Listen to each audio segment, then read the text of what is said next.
Okay, so the upper extremity, this is your arm. There are a bunch of different bones in the arm. Let's start taking a look at what they are. Upper extremity consists of 30 bones altogether. The humerus is your upper arm. There you can see it right there labeled. The ulna and the radius are in the forearm. All right. The carpal bones form the wrist. Carpal, remember that's the carpal region, like a carpenter. Use your wrist to hit with that hammer. So that's the carpal bones. Those are your wrist bones. Metacarpal are the bones that are within your palm. So the back of your hand and your palm. Those are the bones, the metacarpals, that sit in there. And then the phalanges or digits are your fingers. Each individual one is called a phalanx. Plural is phalanges. They're numbered 1 through 5. We'll see that coming up. So the shoulder joint, the glenohumeral joint, the elbow, the wrist, the metacarpophalangeal joint, and the interphalangeal joint. Those are all easy names. You don't have to know those for your first exam, but you will for your second. Look at glenohumeral, that's where the humerus fits into the glenoid cavity. The metacarpophalangeal, that's where the metacarpals make a joint with the phalanges. And interphalangeal, that's where the phalanges make joints with one another. There are 3 phalanges on most of your fingers. Your thumb only has 2. So we'll take a look at those coming up. A shoulder dislocation, so in the last PowerPoint we saw a shoulder separation. Now shoulder dislocation is a separation of the humerus from the glenoid cavity of the scapula. So look at the diagram there. The head of the humerus just pops out of that little socket right there. That's a shoulder dislocation. So here you see on the left, you can see both drawing of it, an illustration, and an actual x-ray. So see on the top, the head of the humerus has flipped out, is slipped out, is yanked out, however it happened, and it's not in line anymore. And what we do is when we fix it, we say that we've reduced it. We've reduced the dislocation. We slide the head of the humerus back into place. And again, on the right there, you can see. On the left, there's the normal anatomy. On the right, you can see that the head of the humerus has slipped out of the glenoid cavity. That's a dislocated shoulder. Head of the humerus slips out of the glenoid cavity. A closed reduction is when you can slip the humerus back into place without surgery. That's what you hope to be able to do. Manipulate it a little bit. Usually the person will be screaming in pain while you do it. But that happened to me with my son. We were in Guatemala together. He dislocated his shoulder, and I'd never done a closed reduction before, so I said, okay, let's try this. You know, all right, it's okay. Let's try it this way. Yeah, he still won't talk to me to this day. It happened 20 years ago. But we finally did get it back in.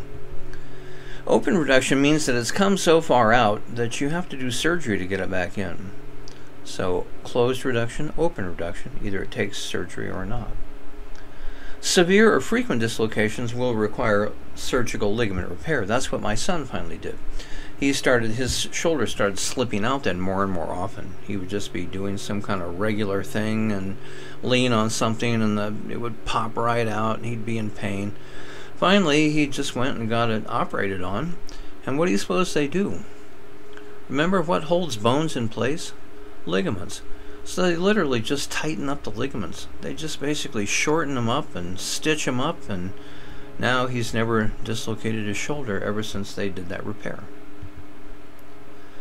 There you can see that person has a dislocated shoulder on the right. See the head of the humerus pointing out there? Yeah, it's kind of obvious. You can tell what's going on. And girls, isn't he buff? Whoa. Alright, so the humerus, the proximal end of the humerus. Again, remember, proximal distal. This means closest to the point of attachment, so this is what you might call the top of the humerus. Humerus is the largest and longest bone of the upper extremity. Part of the shoulder joint articulates with the scapula at the glenoid cavity. The head of the humerus is what fits in. Then there are the greater and lesser tubercles. So look on the bone. See the greater tubercle, the lesser tubercle. How do you know which one is greater and which one is smaller? Well, one of them is bigger and the other one is smaller.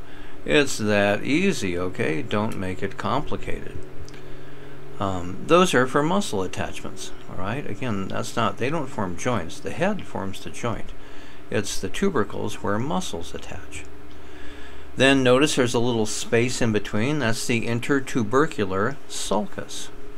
By the way, you might be thinking, wait, tuberculosis. Yeah, a tubercle is a little bump. When you have tuberculosis, you get little bumps in your lungs. So again, the same root word. Learn root words. It pays you back. Sometimes called the bicipital groove. I think I have it on your sheet as intertubercular sulcus. If you call it the bicipital groove, I'll probably get upset and wince and swear under my breath, but I'll still mark it correct. The shaft or the body, that's the long straight part. And let's go down to the distal end. This is where we're going to have to make joints with the radius and the ulna, so it's a little more complicated, isn't it? But it's no big deal. Forms a joint with the ulna and the radius. So the capitulum. So notice, see how there's a really rounded segment? Capitulum, capit, head. So it looks kind of like a little bald man's head. So that's the bald man's head, the capitulum, all right? That's where the radius is going to make a joint, all right? That's where it's going to articulate. Then the trochlea. I say the trochlea, look at the bottom picture. I think that's where you can see it best. Doesn't that look kind of like a spool of thread? Okay, admit it. You have no idea what a spool of thread is. You've never seen one before in your life. But they do. They have this stuff called thread. People sew by hand, or they use sewing machines. You put it on a bobbin or whatever. But that kind of looks like a spool of thread. So I say that the capitulum is the little bald man's head, and the trochlea is the spool of thread. The trochlea articulates with the ulna. The capitulum articulates with the head of the radius. So keep those separate. It makes it easy. The olecranon fossa. So remember, you have the olecranon region. That's the back of your elbow. All right, and the fossa is the dent there. What's that for? Well, the olecranon fossa is where the olecranon process of the ulna is going to fit in. See, the words go together, don't they? The olecranon process of the ulna. That's that really hard part at your elbow. You know, the one you use for self-defense. The one that my MMA son has put people on the canvas with, his olecranon process. So that's that hard thing on the back of your elbow. That's part of the ulna. And it fits into the olecranon fossa. That's what actually makes your elbow joint. That's what, when you bend your arm, you're rotating your ulna, the olecranon process of the ulna, in the olecranon fossa, and your ulna is rotating around the trochlea. That is actually your elbow joint. Then we have the medial and lateral epicondyles. So again, epi, above, condyle, knuckles. So the medial and lateral epicondyles, you can see in the bottom illustration there, are just, they're not the knobs themselves, they're the area right above the knob. They're epi the condyle. They're above the knuckle. What's the big deal about those? A lot of your forearm muscles attach there. All those muscles you use to move your finger and bend your wrist, a lot of those attach right there. So the ulna and the radius, let's look at the proximal end of those two bones. The ulna is on your pinky side, okay? So remember that. It has the trochlear notch that articulates with the humerus, and the radial notch with the radius. So look at there, it's kind of hard to see in the diagram. If we were in class, you would have the bones in front of you. We have a disarticulated plastic skeleton that we put on every table, and you can take the bones out. Right now, if we were in the classroom, you would be taking these bones out and piecing them together and seeing how they fit. It's a lot more difficult when all we can see is a diagram. We're just going to have to go with it, okay? So the trochlear notch, all right, that's part of the ulna. That's what fits around the trochlea. So it's a big dent. So see the bottom illustration? There's the big trochlear notch. It fits right onto the trochlea. And again, that makes your elbow joint. When you bend your arm at the elbow, you are rotating your ulna, the trochlear notch, around the trochlea. Okay? The olecranon process forms the point of the elbow. All right, that's the one again. Self-defense. Hit people with that, it hurts. The radius is on the thumb side. And one way I do to remember that is, see in the lower left-hand corner, there used to be a show-in called Happy Days. And that guy's name was Fonzie. He was known as the Fonz. And there used to be an old-fashioned word saying that, you know, if things were good, if they were cool, you'd say, oh, that's rad. So I say, remember, the radius is rad, because when you say something's rad, you know how you see how he's holding his thumb up? I'm trying to help you remember the radius is rad. That's to remember that the radius is on the thumb side. The radius is rad. The radius is on the thumb side of your lower arm, okay? Ulna is on your pinky side. So the head of the radius articulates with the capitulum of the humerus and the radial notch of the ulna. So here again, remember how the zygomatic process linked of the temporal bone linked up with the temporal process of the zygomatic bone? Well, what we're going to see here is the ulna has the radial notch. The radial notch on the ulna is where the radius fits in, the head of the radius. So see in the bottom illustration on the right, you can see there's the radial notch. That's where the head of the radius fits into the ulna. Again, it's on the ulna, but it's named for the bone that connects to it. It's the radial notch. Now, I don't know why the spacing is so weird on that. I should go back and fix that. And the tuberosity from muscle attachment. So the radial tuberosity, you can see it in the illustration on the top. That's where your biceps brachii muscle attaches. You know, the big biceps, you know, your guns. That's where they attach. That's how they work. They attach on one end up at your scapula, and they attach on the other end at the radius. So when that muscle contracts, it pulls your radius towards your scapula, and that's what flexes your arm. Okay? Let's then look at the proximal ends of these bones, all right, closer again to the elbow now. Radius, again on the thumb side. The head articulates with the capitulum of the humerus and the radial notch of the ulna. So here you can see in the diagram there, you see the head of the radius. Now if we had the bones in class, I would have you take a look at the head of the radius, and it forms a circle. And I ask people, why do you suppose? What's the connection here? The head of the radius forms a circle, and the bone is called the radius. Yeah, remember the nightmare of 10th grade geometry? Remember how a circle has a radius and a diameter and a circumference? The radius went from the center of the circle out to the circumference.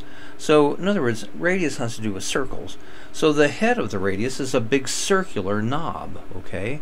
And it fits into the radial notch on the ulna. You can see it on the upper diagram on both the left and the right. You can see the head of the radius fitting in to the radial notch on the ulna. The tuberosity, again, is for muscle attachment. Okay, you can see the tuberosity down there. Tuberosity of the radius, that's where biceps brachii attaches. The ulnar notch articulates with the ulna. So down at the bottom, you can see of the radius. Remember how the ulna had the radial notch? Well, the radius has the ulnar notch. So it's the ulnar notch of the radius that the ulna fits into. Again, it's named not for the bone it's on, it's named for the bone that it fits into. The ulnar notch of the radius is where the ulna makes a joint. It articulates. Here's a good view, kind of shows it all together. You can see the capitulum there matching up with the head of the radius, and you can see the trochlear notch on the ulna matching up with the trochlea. Sometimes, by the way, the ulnar, the trochlear notch is called the semilunar notch. Semilunar, half moon, because it's shaped kind of like a half of a moon. So in this diagram, you can see the humerus articulating with the ulna and the radius. You can see the ulna articulates with the trochlea of the humerus. Radius articulates with the capitulum of the humerus. The interosseous membrane between the ulna and the radius provides a site for muscle attachment. You don't have to know that for your first exam, but you will for your second exam. That's technically, we talk about there being an interosseous joint there, all right? So let's go to the distal end. We're now getting down by the wrist. So the ulna has styloid process. Again, styloid means like a pencil point, like a pen point. It means a sharp projection. The head is separated from the wrist by fibrocartilage disc. You don't really have to know that. It's just you've got cartilage down there, again, functioning kind of like a shock absorber. And then the radius forms a wrist joint with the scaphoid, the lunate, and the triquetrum, which are carpal bones that we're going to look at in just a moment. It forms the distal radio-ulnar joint with the head of the ulna. So, we talk about joints when bones come together. The place where the radius and the ulna come together, we call the radio-ulnar joint. All right. So the radius and the ulna then are going. The radius also has a styloid process. When you grab your wrist, like take your thumb and your forefinger and grab the wrist on your other arm. Feel how there's those two knobs at your wrist? Well, guess what the knob on the thumb side is? That's the styloid process of the radius. And the knob on the pinky side, that's the styloid process of the ulna. Again, if we were in class, we could show each other. This is so easy to see. But again, those big knobby things on your wrist, those are the styloid processes. So let's take a look here at bones of the wrist and the carpal bones. The proximal row lateral to medial. All right, so proximal, again, proximal, this means closest to the point of attachment. So this is basically where the radius and the ulna are attaching. So look on the illustration on the left, look at the bottom row, yellowish colors. See the scaphoid first, shaped like a boat. The Greek root word scaphoid means boat, has to do something with a boat. Then comes the lunate. It's kind of moon-shaped, that's why they called it that. The triquetrum, a three-cornered hat. Triquetrum, it's got three corners. And then the pisiform means shaped like a pea. Like, peas you have for dinner, So those are the four bones of the proximal row, going from lateral to medial. And then the distal row, once again going lateral to medial, we have the trapezium first. It's a four-sided bone, like a trapezoid. But then comes the trapezoid, which is also four-sided. I know, why would they do this to us? But they did. There's nothing we can do. People long ago, they're all dead now. They named these. We can't get them out of the grave and tell them to rename them. We're stuck. Then comes the capitate, which means a head-shaped bone. And then the hamate, which means the hooked bone. The hamate has a hook. I say H for hamate, H for hook. Again, if we could see the bones, you would see a big hook hanging off of the hamate. Hook for hamate, H for hamate, H for hook. The hamate has the hook. Now, how in the world can you remember all these bones and keep them all straight? There are lots of little rhymes and memory aids. A lot of them, though, the problem is you've got three bones in the wrist of the carpal bones that start with a T. So most of the little memory tricks that I've heard don't tell you which T goes where, and that's why I like the one I'm going to tell you now. Remember that scared lovers try positions that they can't handle. Okay? So S for scaphoid, right? L for lunate. And then tri, notice tri has the same sound as triquetrum. So that's how you know that tri goes with triquetrum. Position P for pisiform. Then going into the distal row, that they can't handle. Here's the trick now. How do you know which T goes with which? Notice that trapezium alphabetically comes before trapezoid, and that's how you can get it. So again, going from lateral to medial, you know that the trapezium has to come first. That's right underneath your thumb.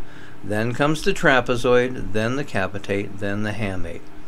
And there's really nothing we can do about this. You just have to learn them. That's all there is to it. So remember, scared lovers try positions that they can't handle. That should get you there as long as you know the names of the bones. That'll help you figure out which one is which. So let's finish up here then. We need to now talk about the metacarpals and the phalanges. So metacarpals, remember, these are the bones that would be in the palm of your hand or the back of your hand. All right, there are 5 total. They're numbered from 1 to 5. 1 goes with the thumb, and then they go over to 5, which is the pinky. Each one has a base, a shaft, and a head. You don't really have to know that for me. I'm just telling you they're there. Those are what make your knuckles when they form joints with the phalanges. All right, so the metacarpal phalangeal joints are your knuckles on your hand.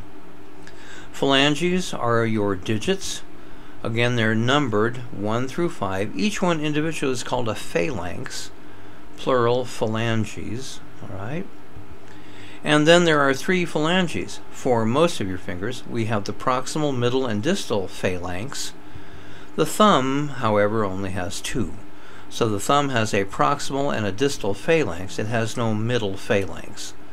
So these aren't really hard. I think they're pretty easy, the metacarpals and the phalanges. You just look, thumb is number 1, pinky is number 5. Just count them. The only problem people have is sometimes they get confused and they think that the metacarpals are phalanges. So notice, it kind of looks on the hand like, it's got nothing but the wrist and then fingers. But if you count, there's 1, 2, 3, 4 bones that make up most of your fingers. That bottom bone is the metacarpal. The phalanges are the 3 on the top. Again, except for the thumb, which has only 2. Okay, so that's the upper extremity. Only thing we have left is the lower extremity.